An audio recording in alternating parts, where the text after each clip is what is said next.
ไม่สูงค่ะมีข่าวงาออกมาว่าฝนล่มลงเตมาเที่ยงยาวในค่ะเมื่อวันที่27เดือนธันวาคมปี2026ในอยู่ที่ห้องการฝ่ายไฟฟ้าราศีไล่ออกมาเปิ้นผ่าปันฟังเตื้นถึงพันก้นวันก้นเมืองว่าในวันที่3ต่อถึงวันที่6เดือนธันวาคมปี2026ในล่มเลี่ยงลงเตเข้าเตจางมีฝนลงล่มหลงหมากเฮ็บตกตั้งปอดตอนภาคอีสานตั้งปอดตอนปอดวันออกเหนือปอดวันออกกลางไหลเจอใน เลอซีนั่นค่ะตีเมืองไทยปอดตอนเหนือในก็มีตื้อทางตีฝนเตจางตกตั้งเอาวันที่28ในกว่าต่อถึงวันที่5เดือนธันวาคมปี2026ในค่ะตอนตามเมืองไทยปอดตอนเหนือได้ก็บางปอมังไหลเตฮ้อนไม้ในค่ะยอก็มีตื้อทางฝนตกหมางปื้นตีเฮ็ดจังไหนค่ะเนาะก็เปิ้นนั่นแหละย้อนให้พี่น้องเฮาค่ะเขาร่มลาดด้วยถึงป้าอยู่เลกันเสกำตอนดาพี่น้องค่ะอันอยู่ไว้ดีเมืองใต้ค่ะเนาะก็มีตื้อทางฝนจางตกเลยเหมือนกันนะคะข่าวคิวในค่ะนะในตอนแรกค่ะเดี๋ยวยอดอ่อนเอาพี่น้องค่ะมาถ่อมมาเลยเพียนตัวอีกหนึ่งเนาะเฮาค่ะซ้ำหลายๆหางแฮนหับมือจึงหือพองเฮ็ดจังไหนค่ะข้อที่หนึ่งค่ะหางแฮนไว้ค่ะพี่น้องค่ะซื้อเฮโฟนอำนั้นก็ซื้อพาหยางตั้งปอดตอนพี่น้องค่ะฮ้องว่าจังหือค่ะได้ตอนดาพี่น้องเฮาค่ะที่ไปตั้งกว่ามากว่าเหตุการณ์ว่าสังว่าจังไหนเนี่ยค่ะเนาะเอาซื้อพาหยางจอมไว้ที่ในโถงเป้อโถงป้าเนี่ยค่ะเพราะว่าฮอรถเคิงเนี่ยก็ เอาซื้อผ้ายางในค่ะนะไว้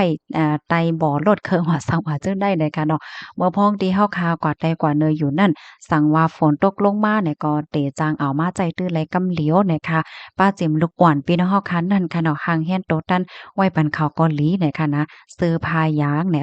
แล้วก็ที่สองค่ะให้พี่น้องเฮาค่ะนั่นกดทัดด้วยจอมเฮินเย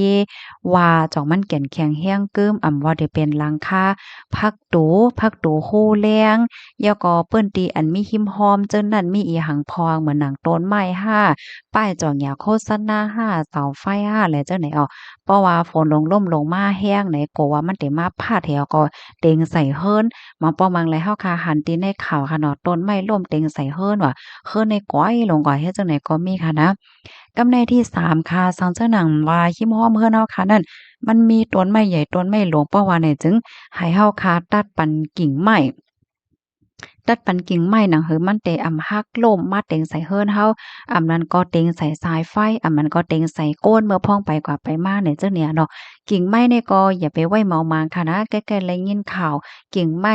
หักล่มเต็งใส่โก้นว่าสังว่าเจ้าไหนเนี่ยค่ะแล้วก็แทงตอนหนึ่งให้พี่น้องเฮาค่ะนั่นห่างเฮียนไว้เคิงใจโคตื้อเอาไว้ใจเมื่อพ้องกำไรคึกคักเหมือนจักหนังไฟทาดว่ายาหยาข้าวสารตั้งกินแฮงแล แบตเตอรี่เปิ้นฮ้องว่าจั่งหือ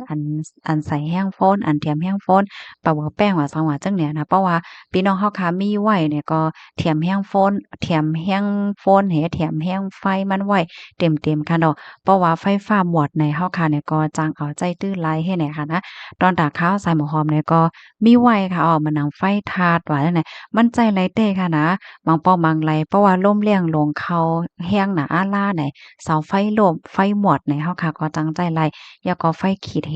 เตนเหแหละเจ้าเนี่ยเนาะเว้นระยะไว้ก่อนแล้วก็มาแทงตอนหนึ่งก็ลุ่มลาดด้วยถึงเปิงไฟฟ้าระบบไฟฟ้านี่ก็ไว้เมามางอำไลค่ะนะสันเจ้าหนังว่านำโทมมาเย้าในจึงไหนให้ฮิบให้ฮิมแนตปิกอันไฟฟ้านั้นกำเหลียวเนี่ยค่ะเอาบางเฮิรนได้ก็เปิ้นเต็มีไว้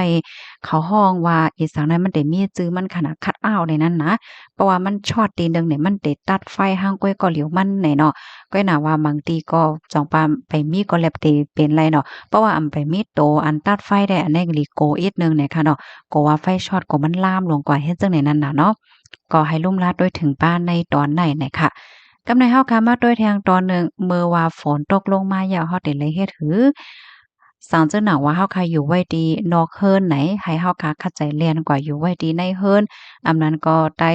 เฮิรนเติกไหลเจ้าไหนเนี่ย